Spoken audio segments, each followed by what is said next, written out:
Hello అండి, నమస్తే. ఇప్పుడు మాట్లాడే టాపిక్ వచ్చేసి నిన్న నరేంద్ర మోదీ ఆర్ఎస్ఎస్ హెడ్ క్వార్టర్ని విజిట్ చేసిన దగ్గర నుంచి రకరకాల ఊహాగానాలు అయితే బయటికి స్పెక్యులేట్ అవుతున్నాయి. సరే, మొన్న అయితే ఇందులో ప్రధానంగా చాలా వైరల్ అయ్యి ఇప్పుడు నేషనల్ న్యూస్గా మారింది ఏంటంటే, శివసేన ఉద్ధవ్ ఠాక్రే ఫ్రాక్షన్కి సంబంధించినటువంటి లీడర్, రాజ్యసభ మెంబర్ సంజయ్ రౌత్ మాట్లాడుతూ ఆర్ఎస్ఎస్ హెడ్ క్వార్టర్కి నరేంద్ర మోదీని పిలిపించింది, నరేంద్ర మోదీ వచ్చి ఆర్ఎస్ఎస్తో జరిపిన చర్చలు ఏంటంటే, ఖచ్చితంగా 75 ఇయర్స్ క్రాస్ అయిపోయినాయి, సో రిటైర్మెంట్ నేను రిటైర్మెంట్ ఇచ్చేదానికి రెడీగా ఉన్నా, సక్సెసర్ని చూడండి అని చెప్పేదానికి వచ్చారని చెప్పే ప్రయత్నం అయితే చేస్తున్నారు అని సంజయ్ రావుత్ చెప్పిన తర్వాత దేశవ్యాప్తంగా నేషనల్ మీడియాలో చాలా పెద్ద వైరల్గా మారింది. అయితే ఈ క్రమంలో ఆర్ఎస్ఎస్ నిజంగా ఒక ప్రధానమంత్రిని దింపి ఇంకో ప్రధానమంత్రిని ఎక్కించగల శక్తి సామర్థ్యాలు ఉన్నాయంటే ఖచ్చితంగా అవుననే చెప్పాలి. ఎందుకంటే ఇప్పటికిప్పుడు నరేంద్ర మోదీని కాదనుకొని ఇంకొకరిని కూర్చోబెట్టగల శక్తి సామర్థ్యాలు ఆర్ఎస్ఎస్కు ఉన్నాయి. ఎందుకంటే ఇప్పుడు ఆర్ఎస్ఎస్లో ఉన్న 240 మందిలో 200 మంది ఆర్ఎస్ఎస్ వాళ్ళు కూర్చుంటారు, నుంచుంటారు. ఎందుకంటే సంఘ పరివార భావజాలంతో, సంఘ పరివార అండదండలతో గెలుస్తున్న వ్యక్తులు కాబట్టి వాళ్ళు. అండ్ సంఘ పరివార పరంగా చూసుకున్నట్లయితే సంఘ పరివార్ భారతదేశంలో బీజేపీ లీడర్షిప్ ఎలా ఉండాలా, ఎలా ముందుకెళ్లాలనే దాని అంశం మీద చాలా క్లియర్ అండ్ చాలా కేటగారికల్గా ఉంటుంది. ఒక 100 సంవత్సరాల ప్రయాణంతో ముందుకు వచ్చి ఇంకొక 200-300 సంవత్సరాలు భారతదేశాన్ని రాజకీయంగా అధికారంలో ఉండి దేశాన్ని గబ్బుబట్టించాలని వేరే ఉద్దేశంతో ఉన్నారు. అది వేరే ఆస్పెక్ట్. వాళ్ళు అనుకున్న భావజాలం ప్రకారం, వాళ్ళు అనుకున్న కులతత్వాన్ని పెంచి పోషించి వాళ్ళు అనుకున్నట్లు దేశాన్ని నడిపించాలనే ఒక భావజాలంతో ఉన్నటువంటి సంస్థ కాబట్టి ఖచ్చితంగా నరేంద్ర మోదీని ఎక్కడ వరకు వాడాలా, ఎంతవరకు వాడాలా అనేది మాత్రం చాలా ప్రస్ఫుటంగా క్లారిటీ ఉన్నటువంటి సంస్థ ఆర్ఎస్ఎస్.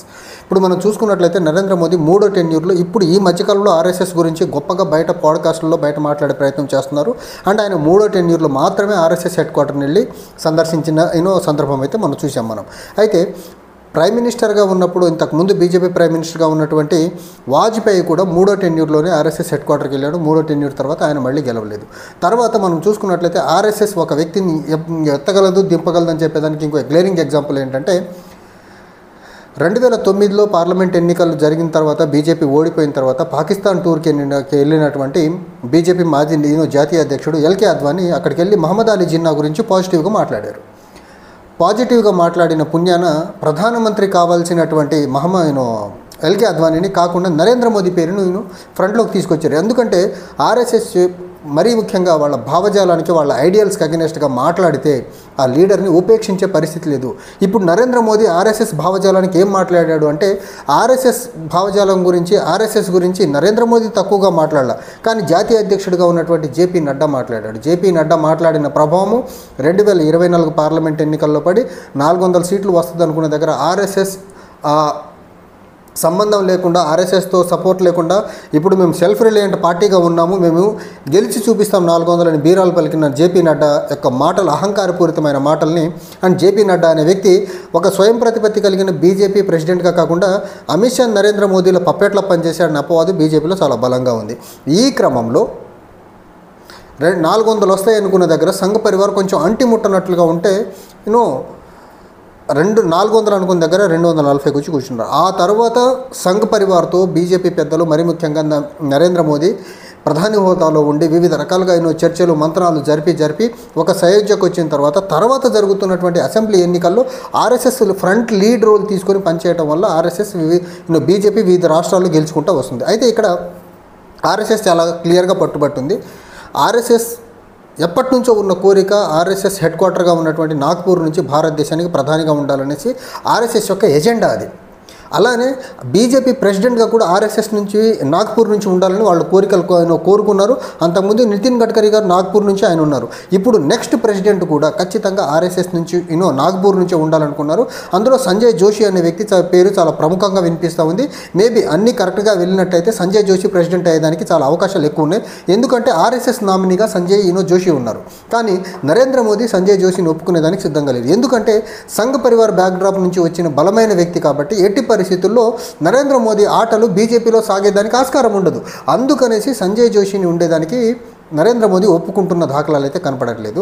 సంజయ్ జోషి వస్తే మాత్రం ఆర్ఎస్ఎస్లో బీజేపీలో మోదీ అమిత్ షాల ఆటలు సాగకుండా సంజయ్ జోషి అనే వ్యక్తి ఖచ్చితంగా ఆర్ఎస్ఎస్ ఐడియాస్ ప్రకారం, ఆర్ఎస్ఎస్ సూచనల ప్రకారం స్వయం ప్రతిపత్తి కలిగిన లీడర్లా పనిచేస్తాడు, జేపీ నడ్డాలా పపెట్లా కాకుండా. అయితే బీజేపీ నుంచి సంజయ్ రావు చెప్పిన మాట ఏంటంటే, బీజేపీ నుంచి నరేంద్ర మోదీ రిటైర్మెంట్ ఇచ్చిన తర్వాత రేపు సెప్టెంబర్లో 75 సంవత్సరాలు దాటుతూ ఉంది. అంతకుముందు ఆర్ఎస్ఎస్ బీజేపీ గీసుకున్న గీతే 75 సంవత్సరాలు దాటిన ఏ నాయకుడన్నా యాక్టివ్ పాలిటిక్స్ నుంచి విరమించాలనేసి.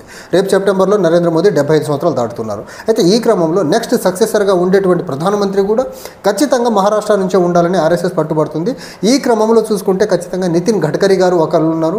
మేబీ నితిన్ గడ్కరీ కాకుండా ఉంటే మహారాష్ట్ర ముఖ్యమంత్రిగా ఉన్నటువంటి దేవేంద్ర ఫడ్నవీస్ని అక్కడ కూర్చోబెట్టవచ్చు.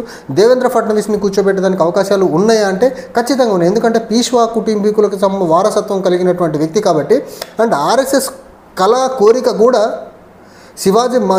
ఛత్రపతి శివాజీ మరాఠా సామ్రాజ్యాన్ని కుప్పకూల్చిన తర్వాత ఏదో ఒక రోజు ఈ దేశానికి ఇండిపెండెంట్ వచ్చిన తర్వాత ఇండియాకి ఖచ్చితంగా పీష్వా కమ్యూనిటీకి సంబంధించిన బ్రాహ్మణ వ్యక్తి ఖచ్చితంగా దేశాన్ని ప్రధాని కావాలని ఆర్ఎస్ఎస్ పట్టుబట్టి కూర్చుంది.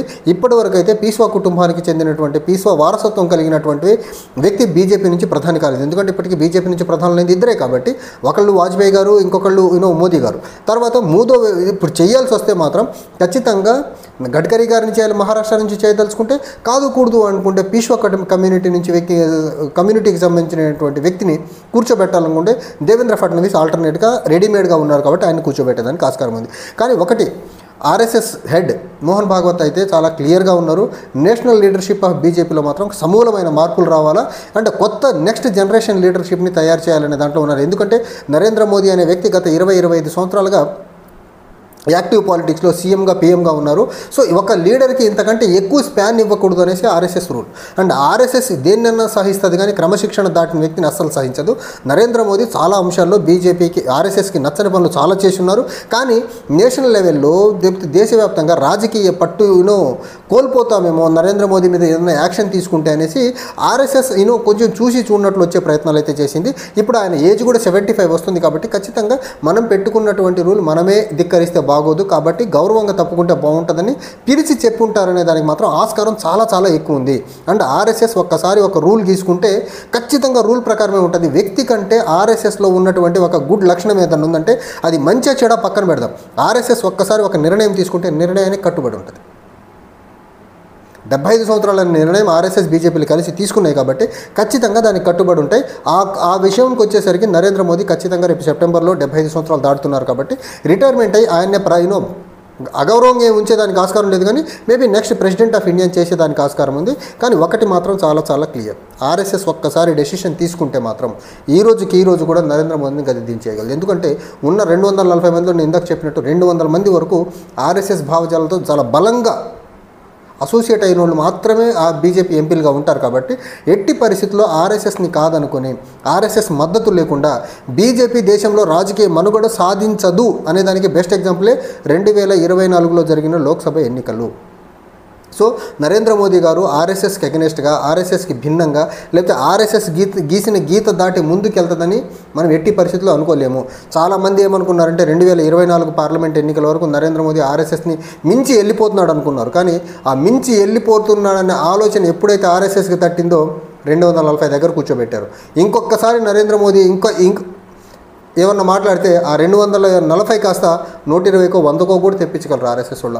నేను ఢిల్లీలో ఉన్నప్పుడు నా ఫ్రెండ్స్ కొంతమంది ఆర్ఎస్ఎస్లో ఉంటే వాళ్ళతో మాట్లాడితే అసలు ఇలా ఎలా మీరు ఎలక్షన్ ఇన్ఫ్లుయెన్స్ చేయగలరు అంటే, ఒకటి, మాకు నచ్చితే మేము ముందుండి పనిచేస్తాం. మేము అది బీజేపీ వ్యక్తి అయినా మాకు అతను నచ్చకపోతే మేము ఎన్నికలకు దూరంగా ఉంటాం అంతే. ప్రజలకు మేము ఇచ్చే వాగ్దానం ఒకటే ఉంటుంది ఆ టైంలో, మీకు నచ్చినోడు కోటేసుకోండి అంటాం. అప్పుడు బీజేపీ ఓడిపోతుంది.